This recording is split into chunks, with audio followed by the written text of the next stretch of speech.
saya akan menyampaikan kepada Anda bagaimana merawat benih karma. Karena setiap perbuatan yang sudah kita lakukan itu hanya masih berupa benih, masih berupa biji karma yang belum berbuah dan belum tentu berbuah. Apa yang sudah Anda lakukan belum tentu berbuah. Artinya bisa jadi tidak berbuah kalau Anda tidak merawatnya. Seperti Anda misalkan sudah menanam mangga di ladang yang subur, ya sudah ladangnya baik, biji mangganya juga KW1, KW super, tapi setelah itu Anda tinggal pergi, Anda tidak merawatnya, ya dia tidak tumbuh, dia tidak subur. Ya, kalaupun tumbuh ya tidak akan baik pertumbuhannya, buahnya tidak akan manis karena Anda tidak merawatnya.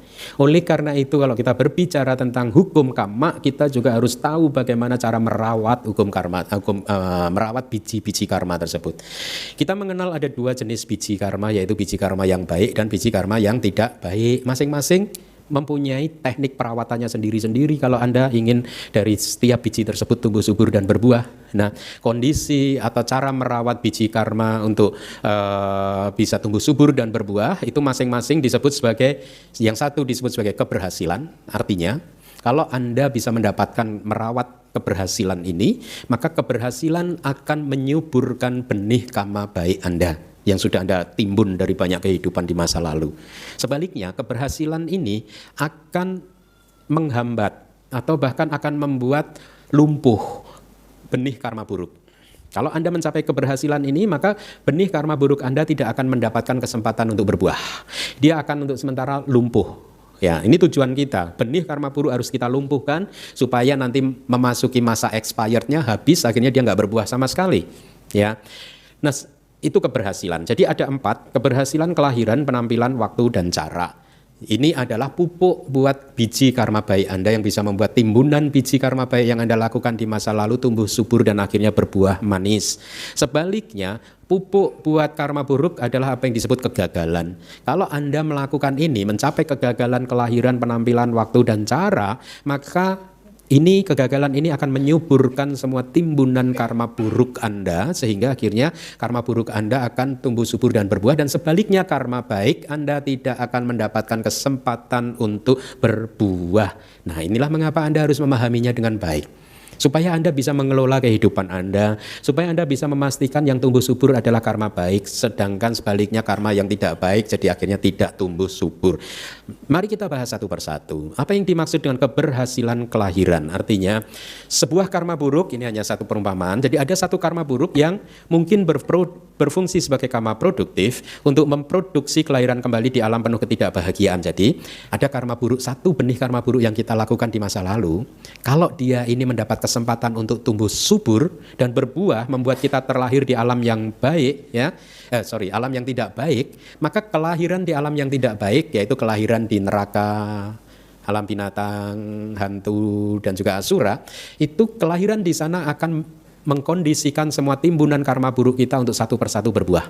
Inilah mengapa mereka yang terlahir di alam-alam bawah tadi akan cenderung mengalami penderitaan secara terus-menerus. Ya, karena apa? Karena gagal kelahirannya. Nah, jadi skenarionya yang pertama, keberhasilan kelahiran ini, kalau ada karma buruk ini berbuah, akan membuat dia terlahir di alam yang tidak baik. Tetapi ternyata kejadiannya berbeda.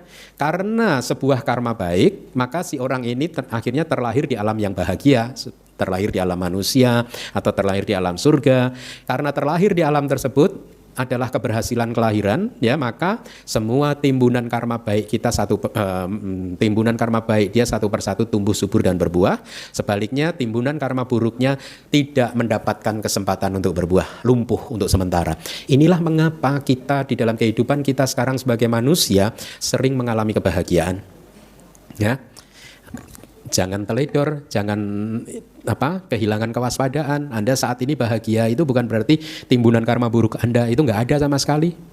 Sedikit aja lah. Ini buktinya saya hidupnya bahagia terus kok Bante. Sejak lahir sampai hari ini enak-enak terus nih. Setiap keputusan hidup yang saya ambil selalu jatuhnya enak gitu. Ya, ini berarti di masa lalu karma buruk saya sedikit aja yang sudah pernah saya lakukan. No, tidak seperti itu.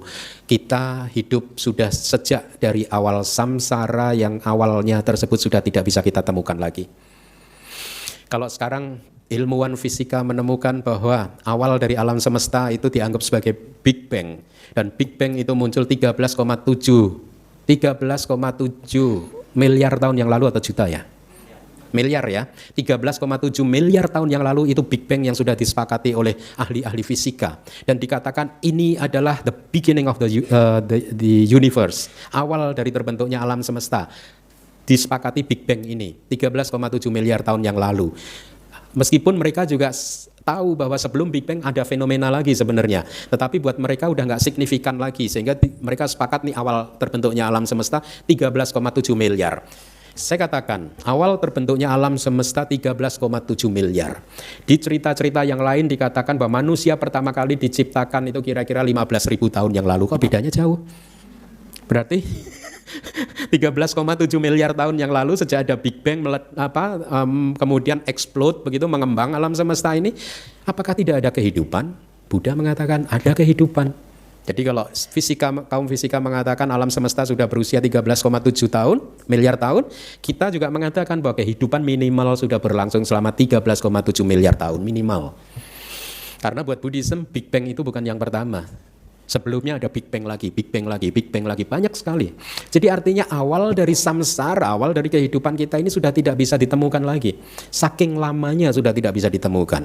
Nah sekarang bayangkan, kalau di dalam satu jentikan jari saja bermiliar-miliar benih kama muncul dan lenyap, tertanam di arus kesadaran kita, ya.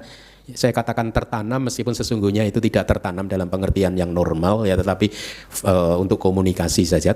Satu jentikan jari bermiliar-miliar benih kama itu tercipta. Anda bisa bayangkan ada berapa banyak benih kama yang sudah tercipta dari awal samsara yang sudah tidak bisa kita temukan lagi. Banyak sekali. Apakah Anda pikir dari semua benih kama itu 99% yang Anda lakukan karma baik? No, mungkin saat ini yang kita saat ini beruntung terlahir sebagai manusia. Tetapi mungkin sesungguhnya di dalam hitungan neracanya kita melakukan 90% karma buruk. 10%-nya karma baik di masa lalu. Tetapi kenapa? Karena beruntung sekali kita sekarang ini lahir di alam manusia, maka yang 90% itu lumpuh semua. Yang 10% ini yang mendapat kesempatan untuk berbuah satu persatu. Dan tadi saya katakan karma detik ini akan penting sekali. Nggak apa-apa, punya tabungan 90% karma buruk nggak apa-apa. Yang penting saat ini saya mempunyai kesempatan untuk melumpuhkan mereka semua. Dan kemudian saya mempunyai kesempatan untuk menghancurkan yang 90% tadi, sehingga akhirnya tidak akan pernah bisa muncul lagi. Hal itu terjadi kalau Anda menjadi seorang sotapana, sakadagami, anagami, arahat, 90%-nya bye-bye. Jadi jangan pernah Anda stres terhadap kehidupan Anda, karena setiap detik Anda mempunyai kesempatan untuk menghancurkan semua timbunan karma buruk tadi. Setiap detik Anda mempunyai pilihan untuk terus berada dalam jalur yang positif. Ya, 2 minggu lalu ada seorang yang siapa ya yang ada nggak di sini? Ya, mengatakan kehidupannya itu sedang buruk sekali gitu. Saya menyampaikan contoh tentang, ada nggak di sini ya? Anggulimala. Ya, Anggulimala itu lihat, dia udah membunuh 999 orang loh. Bisa jadi arahat loh. Kita kan satu aja, amit-amit enggak. Iya enggak? Yang 999 aja membunuh sebanyak itu aja bisa jadi arahat loh. Jadi kita harus punya semangat untuk terus berlatih supaya kita bisa mengakhiri samsara ini. Nah, jadi Anda sudah paham ya, keberhasilan kelahiran itu seperti itu ya. Kalau saat ini kita dikatakan telah mencapai keberhasilan kelahiran, terlahir sebagai manusia itu berhasil. Inilah mengapa karma buruk kita sesungguhnya banyak yang lumpuh saat ini, ya. Dan karma baik kita mendapat kesempatan untuk tumbuh satu persatu. Ditambah lagi, Anda sudah lahir jadi manusia, tiap hari Minggu ke DBS. Wah, itu. Oh, itu sudah subur langsung semua, berbuah lagi, Anda panen terus itu, ya. Selamat memanen timbunan biji buah karma baik Anda, ya.